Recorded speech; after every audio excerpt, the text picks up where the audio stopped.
Welcome to Milestone Moments, the show where we explore the journeys that lead to success. I'm Sheila Slick, your host and founder of 5 Milestones.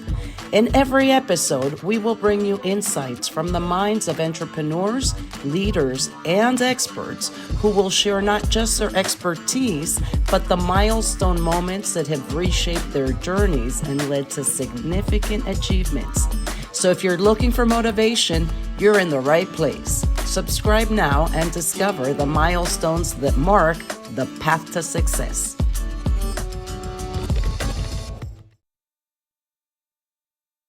Welcome to another episode of Milestone Moments in Business and Leadership. I'm your host, Sheila Slick, and today my special guest is Tonya Lehman, founder of Joy Lab. Tonya is an inspiring speaker, a motivational teacher, a lively storyteller, and she's from sunny San Diego, California. With her vibrant enthusiasm, she captivates audiences with insightful discussions on communication mastery, effective goal setting, fostering courage, and unlocking creativity. Whether she's in a cozy community setting, or in a bustling corporate environment, Tonya brings energy and inspiration, driving positive change wherever she goes. Welcome to the show, Tonya. Thank you so much, Sheila. Tell me about what got you to do what you do today. So I'm a speaker and coach that helps introverts, quiet people who are tired of not being heard, to gain the skills and confidence to speak up for personal growth and professional impact. So I'll bring my introvert talks to corporations. I can work one on one. I have coaching. I have video courses, and I have a fun online speaking games club, which is good for helping introverts to learn to speak up without the pressure to perform. So, are you an introvert? I know you're not an introvert now. I am still an introvert, Sheila, but I have learned over time that I can't hide. I can't walk into a room and look for the door to leave right away, which is maybe what I feel like doing. And I do need to be able to communicate my what I need and what I want, and sometimes I have good ideas that I want to share. And so a long time ago, my husband took a new job, and I went with him to the work party. It was at the manager's house. And we walked in, and my husband's known as the new guy, and so he's immediately engulfed in conversations. And I get my plate of food and my Diet Coke and my smile on my face. And Sheila, no one talks to me. So I go over to a group of people who are talking, and I am completely ignored. So can you guess what I do? I go to the bathroom and I stay there. I'm in the guest bathroom of the manager's house, and I'm like trying to kill time because I don't want to go back out to that uncomfortable place. So I'm wiping down the bathroom counter. I'm reading every ingredient in the hand lotion bottle.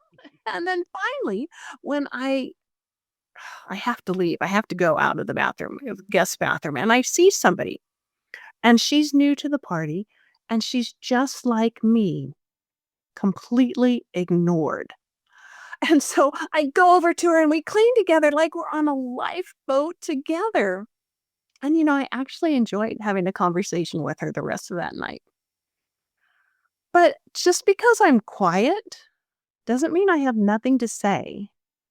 And just because I'm quiet doesn't mean that I should be ignored. And I knew then, after that, I can't live that way.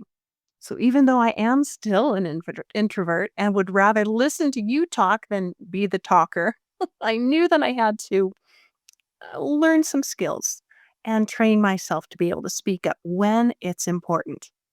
And so now I bring those skills to my clients and my audience when I get to speak. So by sharing that story, you even brought down my guard, right? Now I feel I'm in a safe space because you've experienced firsthand, Ah, that weird feeling when you walk in to a yeah, party or an event and you just know no one and you get those yep, butterflies. You just want to run the opposite way. And exactly. I wonder if everyone at one point has felt that. I know I have. I bet you're right, Sheila. I bet everybody has at one point. I know, though, that extroverts walk into a party where they know no one and they see opportunity. And that's just a different, it's not bad, it's not good, it's just different, a different way of looking at the world. Well, now I'm feeling I'm a bit of both. I have my Ah, introverted side where I love to just focus on my own work and have that silence. It gives me that time to think uh-huh. and not have to speak.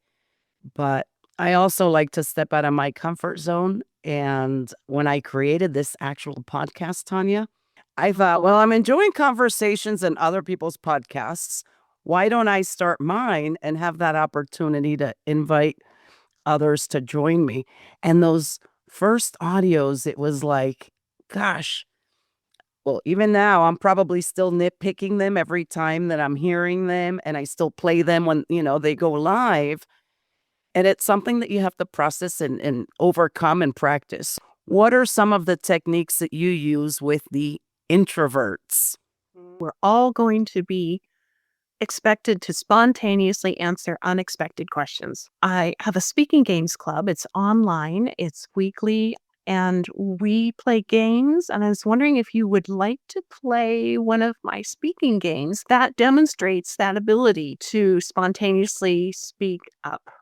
Are you game, Sheila? I'm all in and I'm prepared. Hold on, let me take a breath. Ready. There we go. This game is called I Have a Gift for You. So Oh, I'm going to give you a pretend gift and you're going to take it and open it, but I don't know what it is. But you open it and you tell me what it is and say, "Thank you. I always wanted a whatever it is." And then I have to say, "Oh, Sheila, I know you wanted a whatever it is because," and then I have to quickly come up with a reason. Okay.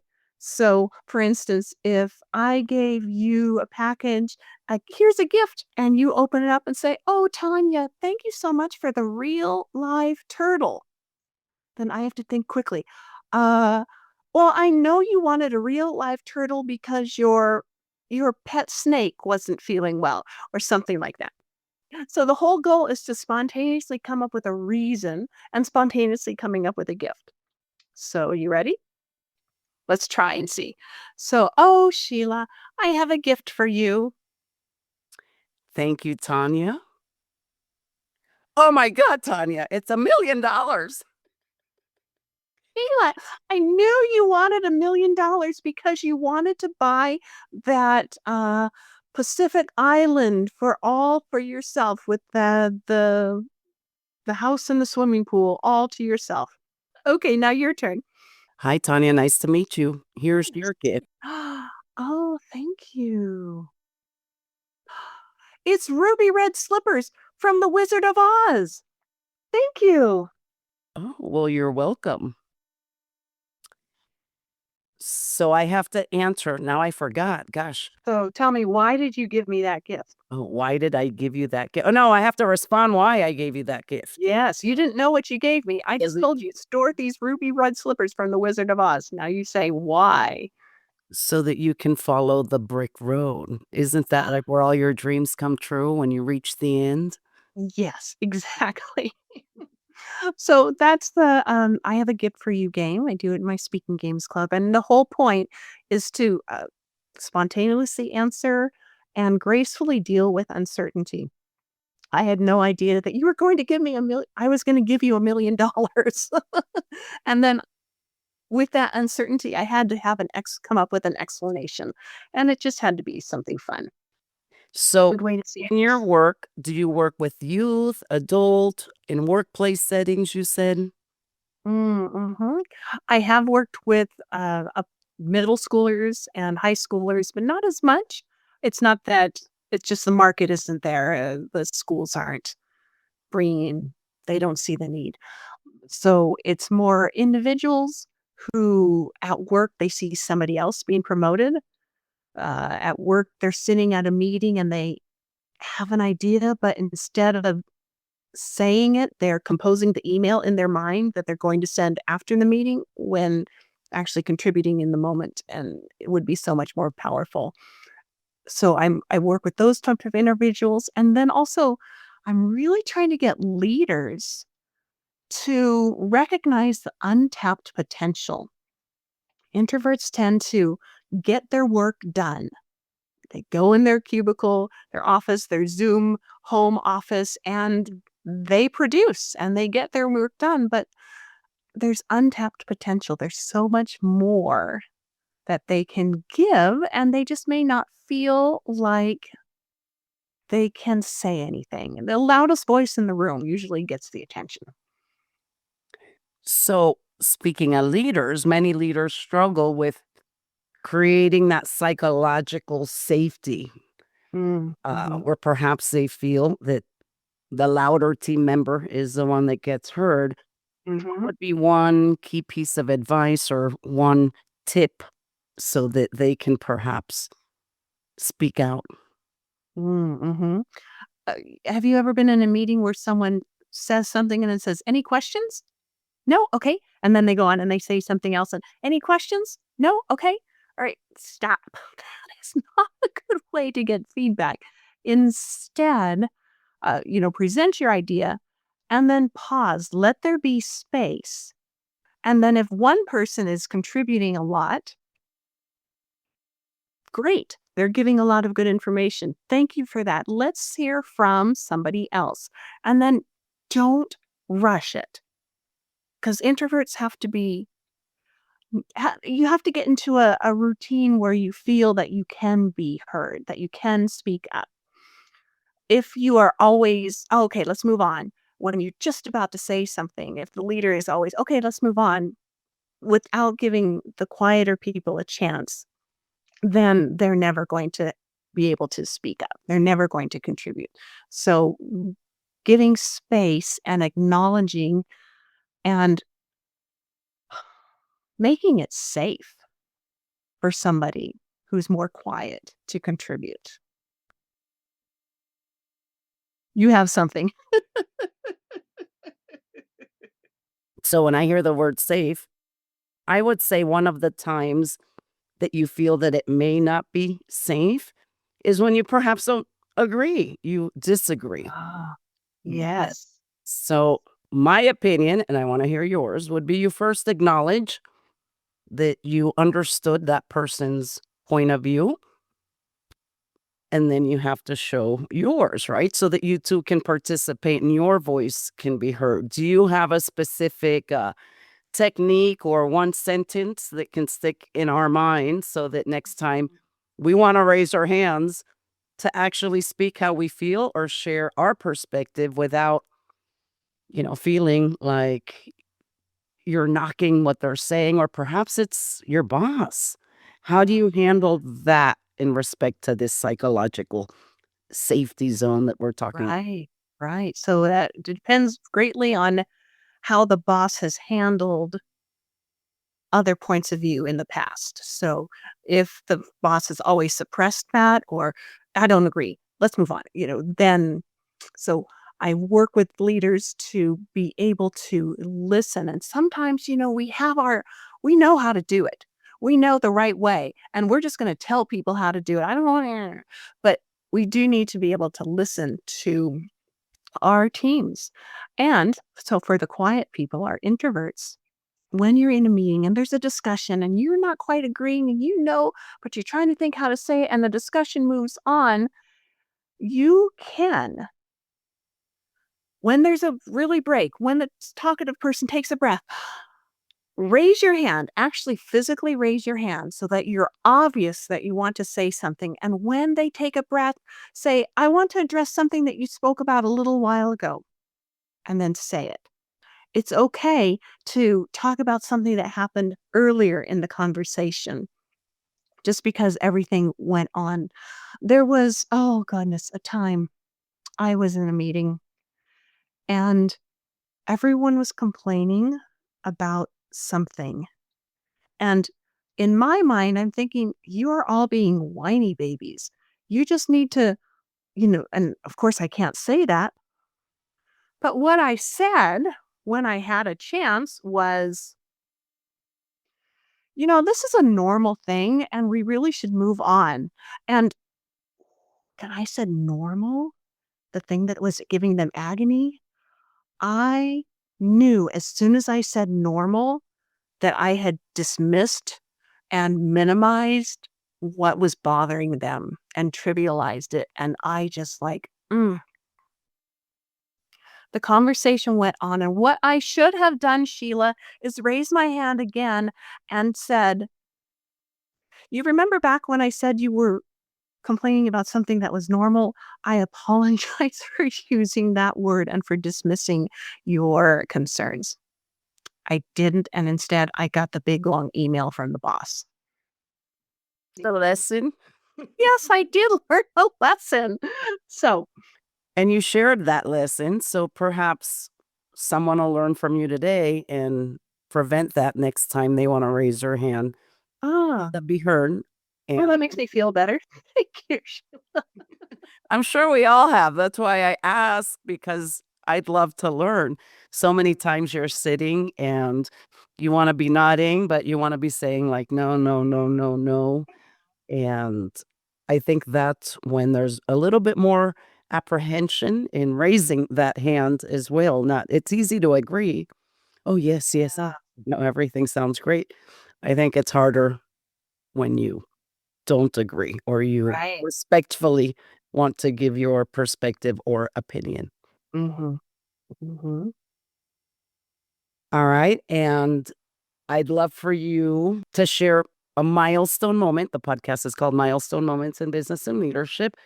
When you witness somebody's transition from perhaps being a silent person to becoming a powerful contributor. Sarah was one of my clients, my coaching clients, and Sarah is a real estate agent. And she loves finding the perfect dream home for the perfect family, the match that fits exactly. That's her passion. But she as she's taking the people to the houses, and if they have a question, it's like they're she's feeling like they're criticizing her. She has this inner doubt thinking that, well, if they're questioning the size of the yard, maybe I shouldn't have shown them this. Maybe instead of just talking up her beautiful dream house and trying to sell it. Sales were so hard for her.